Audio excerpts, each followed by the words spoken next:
হয়েছে বিএনপি একটা কমপ্লিসেন্সির ভিতরে ভুগছে। সে মনে করছে তার একটা আত্মতুষ্টি, ওফ আমি মনে হয় সবকিছু করে ফেললাম। আর জামাত খুব বুদ্ধিমান একটা রাজনৈতিক দল, তারা বলছে যে আপনারা 230টা সিট পেয়ে যাচ্ছেন। এবি পার্টি বলছে যে বিএনপি তো অনেক বড় দল, 230টা ভোট পেয়ে যাবে। আর বিএনপি চিন্তা করতেছে আসলেই তো আরো খুশি হয়ে যাচ্ছে। এইগুলো হচ্ছে আসলে ফাঁদ। কে কতগুলো দলে কতগুলো সিট পাবে এটা তো পিপলস ম্যান্ডেট। জনগণ তাকে কয়টা ভোট দিচ্ছে না দিচ্ছে এটা জনগণকে ছেড়ে দিতে দেন। জনগণ যদি মনে করে যে আমার জন্য জামাত ভালো, জামাত আসবে, আমার জন্য বিএনপি ভালো, বিএনপি আসবে। এই যে দলগুলোর ভিতরে কমপ্লেসেন্সি, এইটা রাজনীতির জন্য যেমন ক্ষতিকর, যেটা সবসময় শেখ হাসিনা ভুগতেন। সে সবাইকে বলতেন যে আমি খাওয়াচ্ছি, আমি করাচ্ছি, এরকম একটা কমপ্লেসেন্সির ভিতরে থাকতেন।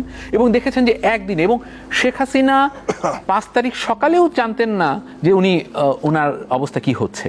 এবং তার ভাইয়ের জন্মদিন অনুষ্ঠান উনি তার আগের দিন রাতে ক্যান্সেল করতে বাধ্য হয়েছেন, কারণ মানুষজন আসতে অসুবিধা হবে।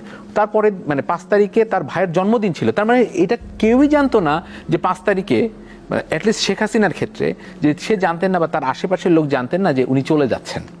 তো আমার কাছে মনে হয় এই কমপ্লিসেন্সি রাজনীতিবিদদের থাকা উচিত না। বিএনপির এটা থেকেছে, এবং বিএনপি যতটুকু ভুল করেছে, আমি বড় দল, সবখানে গিয়ে সে বড় চেয়ারটায় বসে পড়ছে, সবখানে গিয়ে, এই পলিটিক্স আর নাই। পলিটিক্স এখন পুরোটা হিউমিলিটির উপরে চলে আসে। আপনি কতটা সিম্পল মানুষের কাছে পৌঁছাতে পারছেন, কতটা কাছে যেতে পারছেন, এটা তারা করছে না। তারা দেখবেন, ভিডিও দেখবেন আপনি, আমরা অনেক রাজনীতিবিদদের দেখেছি যে পাজেরোর উপরে, হুড খোলা পাজেরোর ভিতরে বসে সে হাত নাড়াচ্ছে এবং মানুষজন তার সাথে হাত মেলানোর চেষ্টা করছে।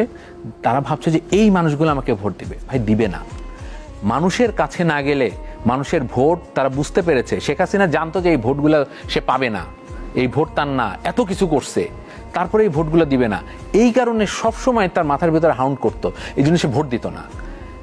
এইবারও মানুষের মাথায় যেহেতু যে সে সচেতনভাবে ভোট দিতে প্রস্তুত হচ্ছে, নিজেকে তৈরি করছে এই দীর্ঘ সময়, 1 বছরের বেশি সময় ধরে, 1.5 বছর সময় ধরে, সে কিন্তু তার ভোটগুলো অনেক সচেতনভাবে দিবে। বিএনপির এখনো সময় আছে বোঝার যে এই কমপ্লিসেন্সি বলে তারা সবচেয়ে বড় দল গঠন করবে, সরকার গঠন করবে, এই কথাগুলো it's a part of propaganda. এবং এটা খাওয়াইছে কারা? তার যারা অপোনেন্ট, বলে যে না আপনি খুব ভালো কাজ করছেন, আপনার দিয়েই হবে, এগুলো বলে সে ফুলে এখন দেখতেছে যে আসলে সে তো ডিসকানেক্টেড, সে জনগণের কাছে যাচ্ছে না। এবং একটা কথা আমি বলে রাখি, জামাত কিন্তু বিএনপিকে, আমি জামাতের লোকদের সাথে কথা বলছি যে হোয়াটস রং উইথ ইউ গাইজ, ওরা আমাকে বলতেছে বিএনপিকে তারা মনে করে যে 21 বার বিএনপি 21 বার জামাতের সঙ্গে বিট্রে করছে, আর তারা সুযোগ দিবে না এবং আর কোনো মহব্বত তাদের হবে না।